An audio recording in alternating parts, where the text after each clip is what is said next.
Bom dia. O que está acontecendo nesse momento? Esse número era aguardado já? O senhor tem feito vários alertas a respeito dos problemas nas contas públicas e agora os gastos superam a arrecadação, o resultado fiscal ficou negativo aí em 14 bilhões e meio de reais. É o pior agosto dos últimos 13 anos. De fato, era previsível. O governo parece que deixou de perseguir o objetivo de equilibrar as contas públicas e não aconteceria outra coisa que não isso. Uma hora os resultados negativos iam se acumular e eles estão aí. O governo parece que não quer aceitar isso, não quer aceitar divulgar essa situação e está tentando ainda dizer que até o fim do ano vai resolver o problema. Esse é um número daqueles que não tem como colocar uma máscara nele, né? Quer dizer, quando sai um resultado desse, é um resultado oficial, baseado em dados oficiais. Por que se chegou a uma situação como essa? O que a gente pode explicar para o ouvinte da Guaíba da importância desse número? As contas públicas desajustadas como estão vão influir no bolso da população de que forma? Pois é, eles vão influir na medida em que isso seja visto como uma situação indesejável pelos que aplicam em seu dinheiro, suas poupanças em títulos públicos e comecem a desconfiar que o governo não conseguirá controlar suas finanças e não conseguirá honrar seus compromissos com as pessoas que aplicaram seu dinheiro nos títulos da dívida pública. Nessa hora você pode ter uma fuga de capitais do país e a partir daí você ter algo que já aconteceu várias vezes no passado e não precisaria acontecer agora, que é uma pressão sobre taxa de câmbio, porque os recursos saem do país em dólares, né? E depois você tem a subida da taxa de juros e o eventual aumento da taxa de desemprego que isso pode causar.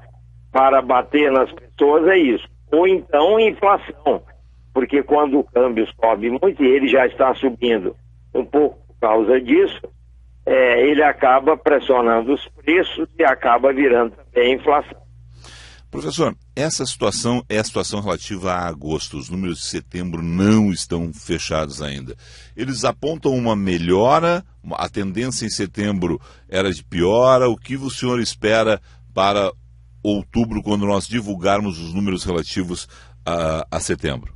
Olha, tudo vai depender do governo conseguir cumprir o que ele prometeu ontem ou anteontem, de que iria trazer 50 bilhões de dólares adicionais para melhorar os resultados dos meses seguintes até o fim do ano.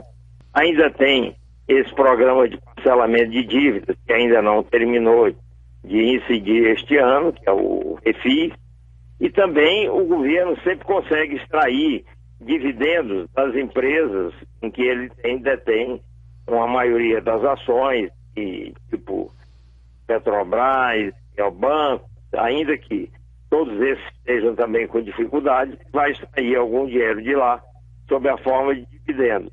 Mas dificilmente ele vai conseguir juntar 50 milhões agora até o fim do ano.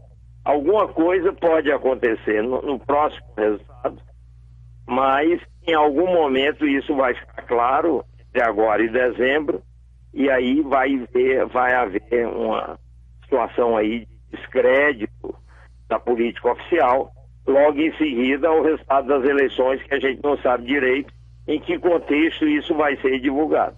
Esses números até que têm a ver com as eleições, porque são números, alguém pode dizer, não, mas estão divulgando esse número agora, porque é semana de eleição, mas é tradicionalmente divulgado na última semana do mês, os números relativos ao mês anterior, né? Não é, o número não foi divulgado ontem em função da eleição de domingo, é assim mesmo, né? Não, é assim mesmo, não é isso não. O problema que está acontecendo é que o governo perdeu o controle do crescimento da economia e perdeu, portanto, o controle do crescimento da arrecadação. A arrecadação deveria crescer pela programação do governo, no mínimo, se a gente considera o resultado de 12 meses, os últimos 12 meses, que é como se o ano fosse movendo passo a passo, mês a mês, no último resultado divulgado, de agosto, que nós tivemos um crescimento da arrecadação em 12 meses, da ordem de 2%, quando a gente considera só os tributos convencionais. 2% acima da inflação. Quando a previsão que o governo tinha feito era de que cresceria 6%. Para essa diferença, nunca tinha acontecido isso no passado, em anos normais, essa diferença, num quadro de gasto crescendo de forma relativamente acelerada, o gasto, por sua vez, está crescendo na base de 7% ao ano, deveria, pela programação, crescer a 4%. Então você tem gasto em 7 em vez de 4, receita em 2 em vez de 6. O resultado é aritmético. A aritmética simples mostra que aí nós vamos ter um resultado fiscal, quer dizer, da diferença entre receita e despesa, tendendo a negativo, como apareceu aí antes de considerar os juros. Tá certo. Só para fechar, eu quero só dizer aos nossos ouvintes que nós estamos falando com o professor Raul Veloso através de uma linha de telefonia fixa. De vez em quando a sua voz foge e tal, mas tem condições, eu acho, de a gente acompanhar bem a entrevista. A balança fiscal será realmente mais um problema para quem assumiu o governo em 2015, seja Dilma reeleita, seja Marina, seja Aécio, qualquer outro que assumir 2015 vai ter que ficar de olho na balança de exportação, porque afinal de contas é aí que pode pegar e mudar o jogo. Na realidade há uma série de bombas de efeito retardado e nem sequer quase mencionadas durante a discussão da campanha, que infelizmente acaba tratando de ataques pessoais e outras questões que não são os problemas realmente relevantes do país, mas entre essas várias bombas, uma delas é essa, a bomba fiscal. Ela vai ficar aí para quem entrar e vai ter de lidar com isso e dizer o que é que vai fazer em relação a isso, senão haverá uma debandada de recursos do país.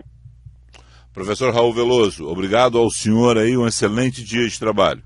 Ok, muito obrigado. Bom dia para todos.